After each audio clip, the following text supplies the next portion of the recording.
Sojusz gazowy Polski i Ukrainy dokłada kolejne cegiełki na gaz spoza Rosji. Trwa starcie lobbingowe Chin w Brukseli. USA grają o dostawy węglowodorów do państwa środka. Jest 31 października 2025 roku, nazywam się Wojciech Jakubik, a to jest codzienny przegląd informacji sektora energetycznego i paliwowego Energy Drink. Zapraszam.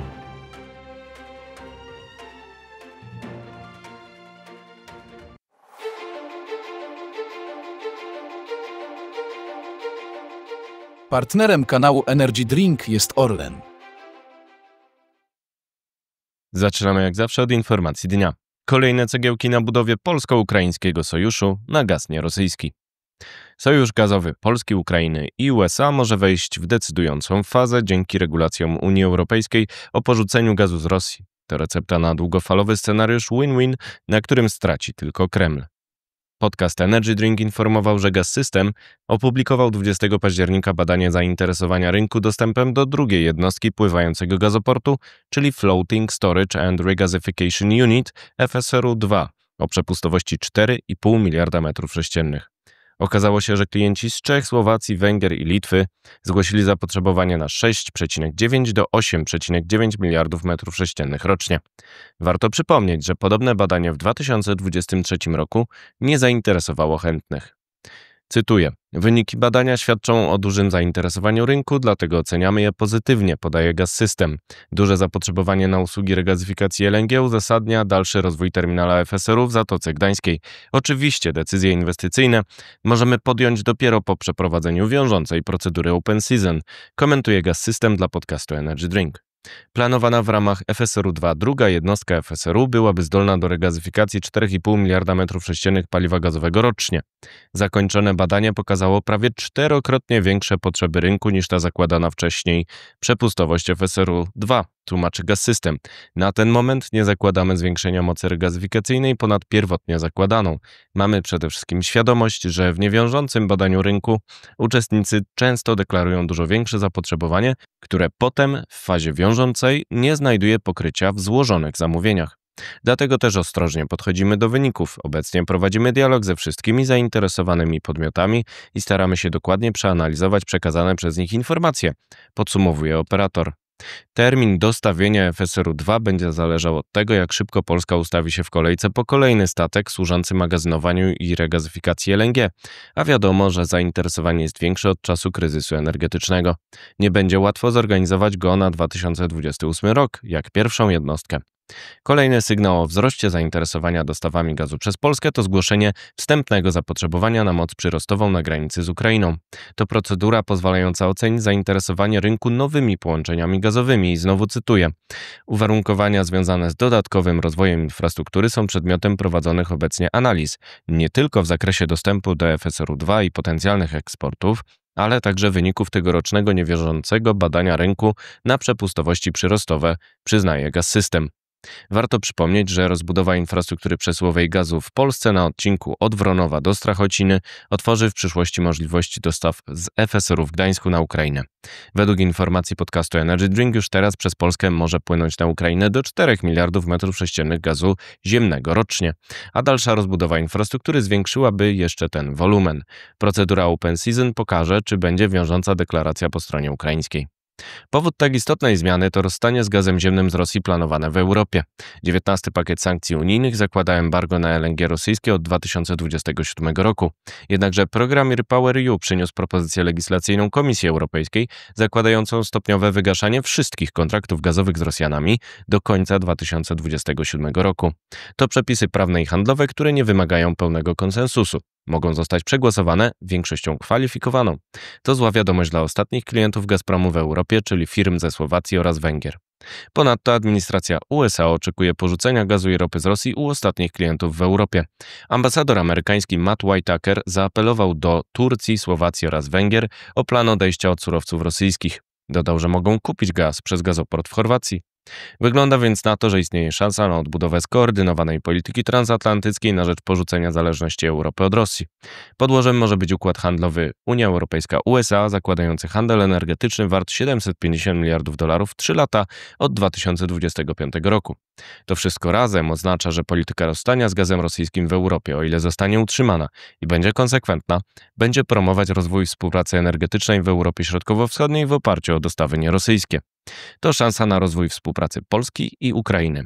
Warto przypomnieć, że Orlen z Polski oraz Naftogaz z Ukrainy zawarły szereg umów krótkoterminowych na dostawy gazu w 2025 roku w celu uzupełnienia niedoborów przed sezonem grzewczym, kiedy Rosjanie atakują m.in. infrastrukturę gazową. Istnieje potencjał na kontrakt długoterminowy dzięki zwiększeniu przepustowości na granicy Polski i Ukrainy przez Gaz-System, a w przyszłości także dzięki pływającemu gazoportowi w Zatoce Gdańskiej. Wstępne badanie zainteresowania FSRU-2 czeka teraz weryfikacja w postaci procedury wiążącego Open Season zaplanowanego na pierwszy kwartał 2026 roku. Klienci zwykle zgłaszają początkowo większy wolumen, a potem weryfikują zamówienie w wiążącym badaniu. Polski pływający gazoport ma być gotowy w 2028 roku, czyli w samą porę.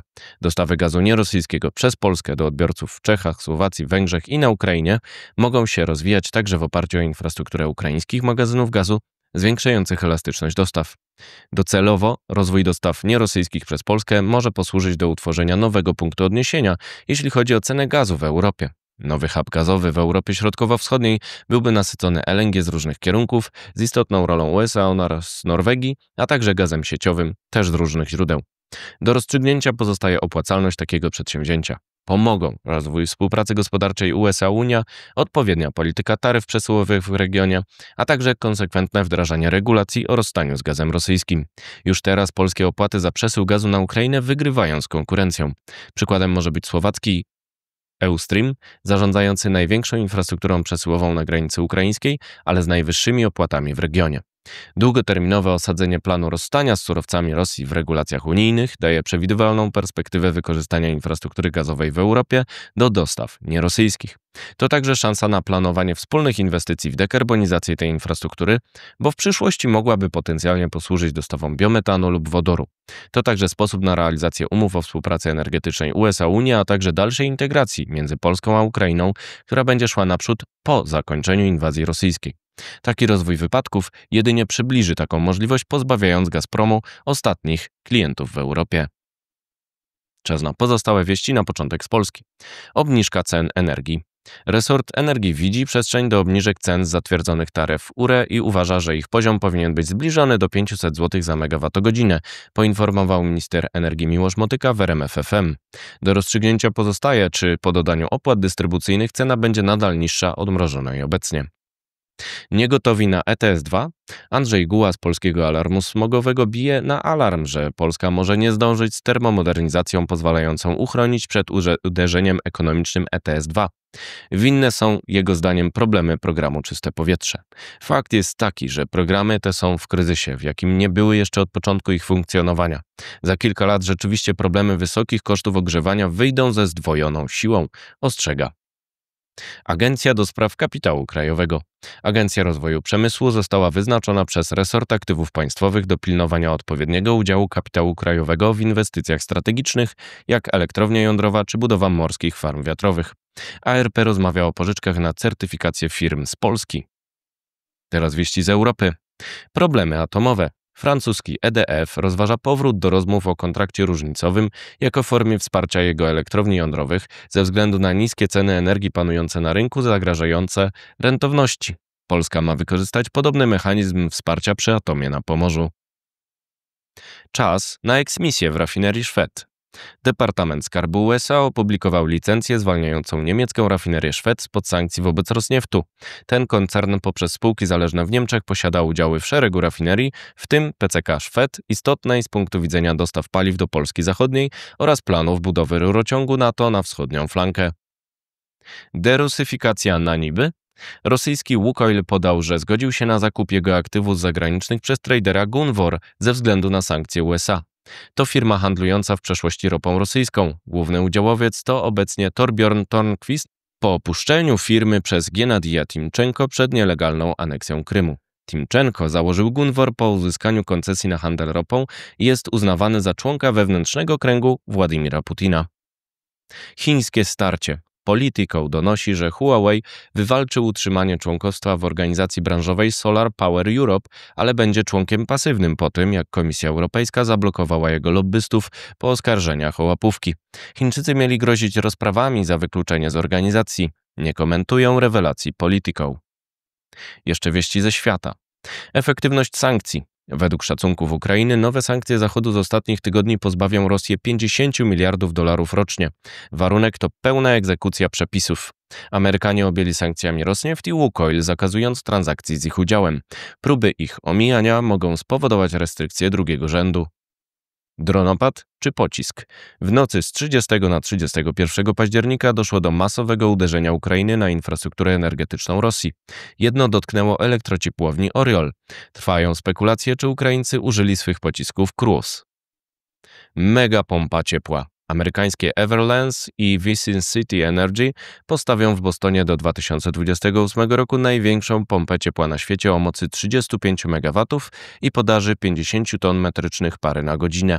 Będzie zasilana energią wodną z rzeki Charles River. Prawo lokalne wymusza dekarbonizację ogrzewania budynków o 40% do 2030 roku i 80% do 2050 roku pod groźbą kar $268 za ekwiwalent tony CO2. USA grają o Chiny.